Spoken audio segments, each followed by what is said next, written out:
You're watching Fugitive Red-Eye, and welcome to another episode of Bootlegs. Since tomorrow is Halloween, I thought I'd emphasize the bootlegs from one of my favorite anime horror series. So here we have the Higurashi OVA bootlegs. This is Rei and Kira.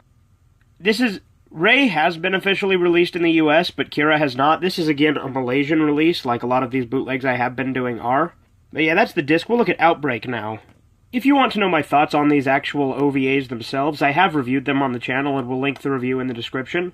Higurashi itself is a fantastic horror anime series, however, these OVAs are not as horror-oriented as the main series. I would say Outbreak, this one, is by far the most horror of the OVAs. The others are kind of just supplemental material, but Outbreak still has that horror feel to it to an extent. Here we have the main menu of Outbreak and Kira, as well as the cat-killing chapter as well. Here's the chapter list from Kira. And here's the chapter list from Rei. Here's the main menu for Outbreak. And it is actually the only menu included on this disc.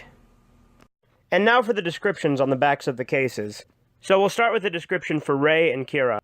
At the start, it would appear that this story will only be about fun and good moments for the club members. But after a brief fun during the first OVA, the story turns out to be more deep and tense.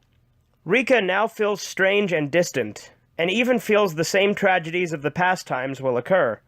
Feeling that destiny is something that can't be changed in the end, she thinks about getting involved and try to solve these mistakes or just giving up to the tragic destiny. Alright, now for the description of Outbreak, and this one makes it much more apparent that this is a bootleg. Higurashi Outbreak is set in the same Hinamizawa village of the previous stories. The village has been completely sealed off due to the mysterious virus in 1983. And Keiichi Maibara and Reina Ryuga deal with that outbreak, but this time, they don't know if it's a Yashiro-sama's curse or a conspiracy. It is also shown that Rika might be infected by the virus. Not much is known about the story yet, but in an interview, the makers of the OVA revealed that the ending will differ from the original story. See, right there, they talk about it as if it hasn't come out yet, so right there you can tell it's a bootleg. Anyway, that does it for this episode of Bootlegs. This has been Fugitive Red-Eye, and you have a great day and a happy Halloween. Subscribe to Fugitive Red-Eye.